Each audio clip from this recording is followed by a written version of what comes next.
The day before game day. Gotta look good on camera. Color Clear up the skin. commentator. Voice for radio, face for radio.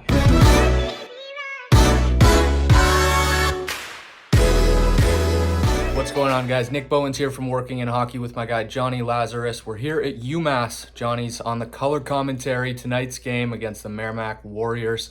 Excited to see you get to work tonight, man. How long you been calling games? How'd you first get into it? So this is my second full season, but my third year. One of my best friends, Steve Trachtenberg, who's now the team services guy with the San Diego Gulls, used to be the director of hockey ops here at UMass. He was our student manager when I was playing here. So, I've known Steve for about a decade now. And I think he called me on a random day in October 3 years ago and was like, hey, we're going to need someone to do color commentary. Would you want to do it? And I was like, I've never done anything like that in my life, but I'm down. I pretty much say yes to everything. So I was down to try it. I have not gone back and watched that first game.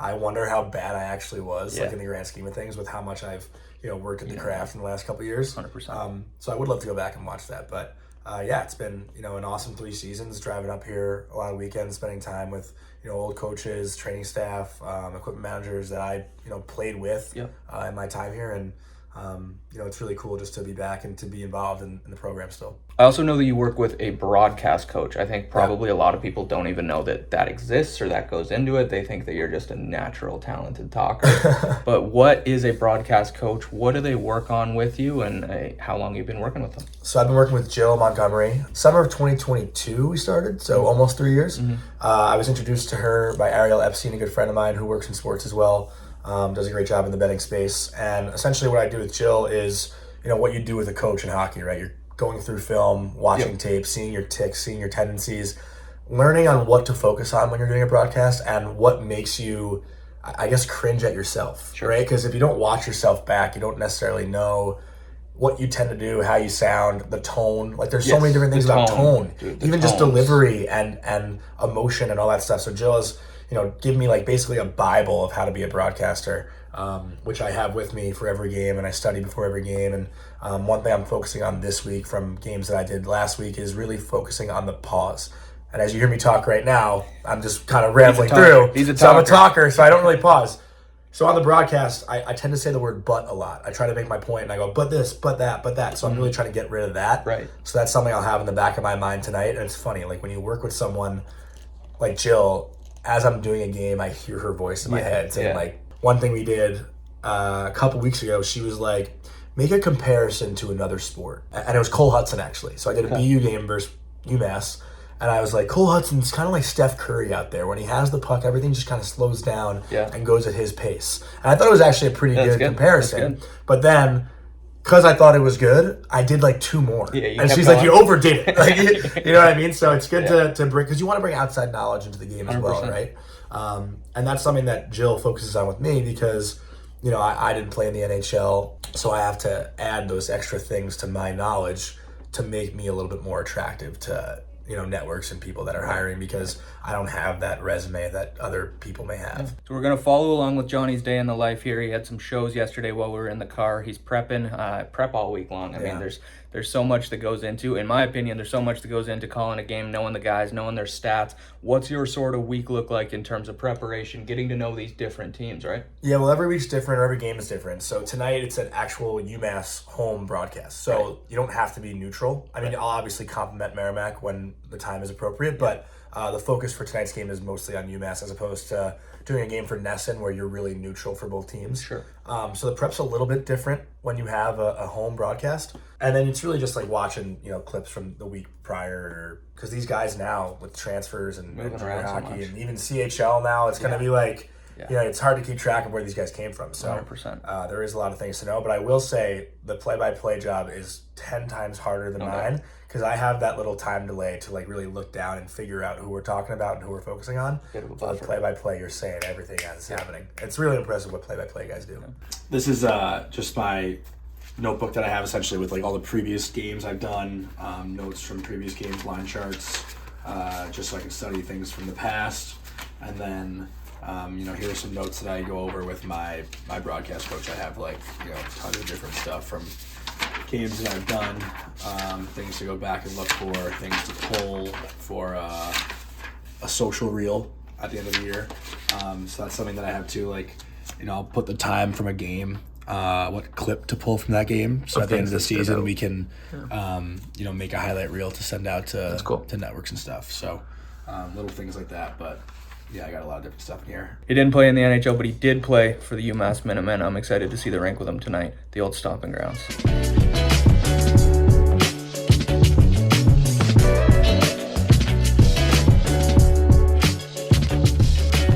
So over there, as you can see, the music stand set up. That's where the band is. Yep. To the right of the band is the student section. Okay. And they're called the Mullins Maniacs or the Militia. It changes all the time. I feel like it was the Militia when I was here.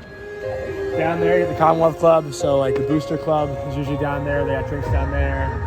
You know, people shaking hands. Yep. All that kind of stuff. And then Section C, that's actually where I sat for most of my sophomore year. Only played in 2 games, so I got to watch a lot of hockey from up there. In the same suit? No, this is a nicer suit. Had the college budget back then. Where all the magic happens. This is the cough button, which I'll be using a lot tonight because I have the sniffles. This is how you talk back to everybody in the production room. And then when you're just talking in general, you don't touch anything. So the sound plays through right to the game, but that's how you communicate with the truck when you tell them you want a certain replay. Okay. And then that is just so nobody hears you. Cool. Yeah. What are the different screens? This is the game feed. So you'll see, you know, as you're watching at home, this is what you're seeing. And then this screen right here is the replay that's going to come up on the screen next. So, you know, if there's a breakaway save that I want to go over, I'll tell our production team, hey, can you get that save up coming on the next break? And then, you know, they'll have rewind going or whatever, trying to find the replay. And then, you know, they'll say replay coming in 5, 4, and then the replay will show up on this screen, and I'll kind of walk through it. So I get a hint of what's coming up next, and then I get to prepare myself a little bit before it goes live, and then I talk through it to the audience watching. Country night coming up next. We've got UMass Merrimack. Come back. We're number 26, Owen Murray.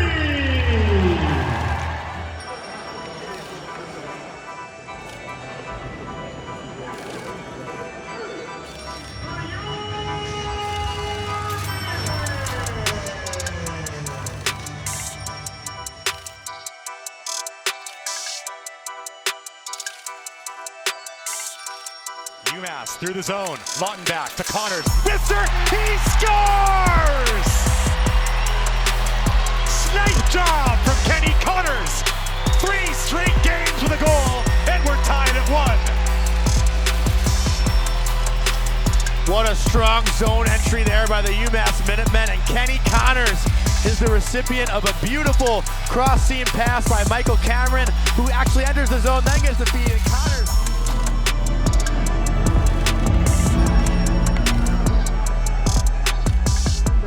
In front, and Bravo made a save, he got enough of it, and somehow it came all the way out wide. I don't know if Bravo touched that. I think it just went wide. I think that was a deflection that went past the left post. Still free. Here's Connors walking in. He scores!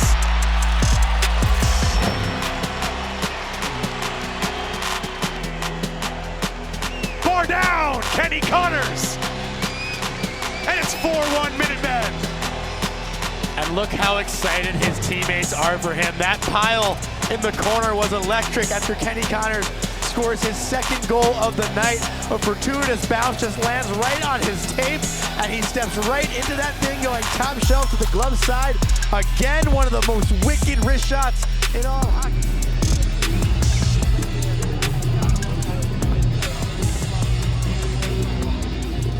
We're back on the road after the UMass game. 4-2 dub for the gentlemen.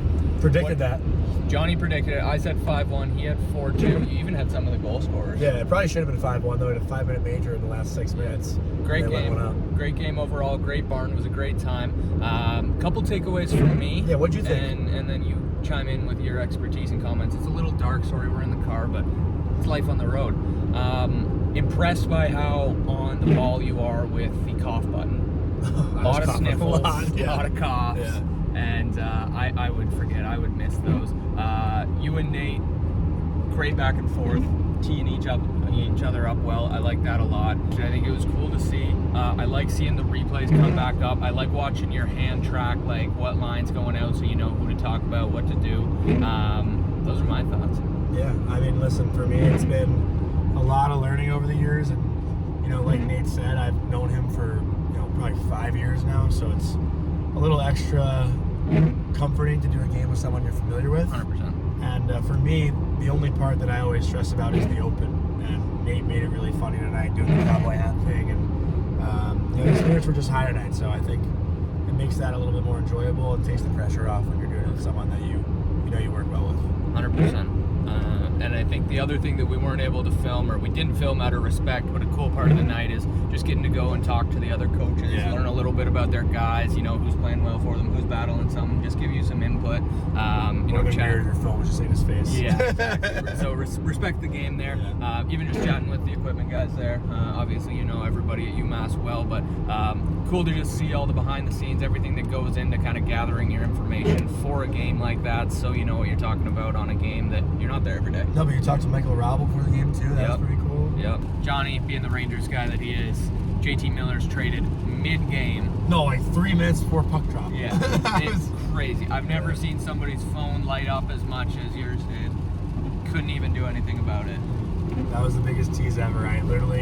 All I wanted to do is check Twitter and check my text in between the whistles and during our commercial breaks, and I didn't have enough time. I looked at my phone.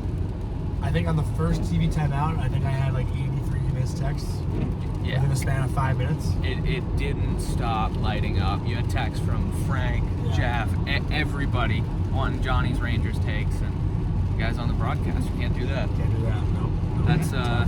That's a real behind the scenes right there when a blockbuster goes down in the first period. At the worst possible time. Yeah, that's it for kind of the behind the scenes here. First episode of this on YouTube. Gonna make some shorts, some reels out of it too. Thank you guys for following along with my shitty camera skills. Thanks, guys. Appreciate Johnny for being guest numero uno. And thank you for having me. I appreciate it. Love what you do, and I think it's great for the game. And if I were a younger guy, I'd be all over working in hockey, because the amount of emails I sent, phone calls I made, and people I tried to get in touch with to find a job in hockey was so tiring, so exhausting. It's great that you found one spot, or built one spot to provide all that information. So keep doing what you're doing, and we love and appreciate it. On that note, subscribe, and we'll see you next time.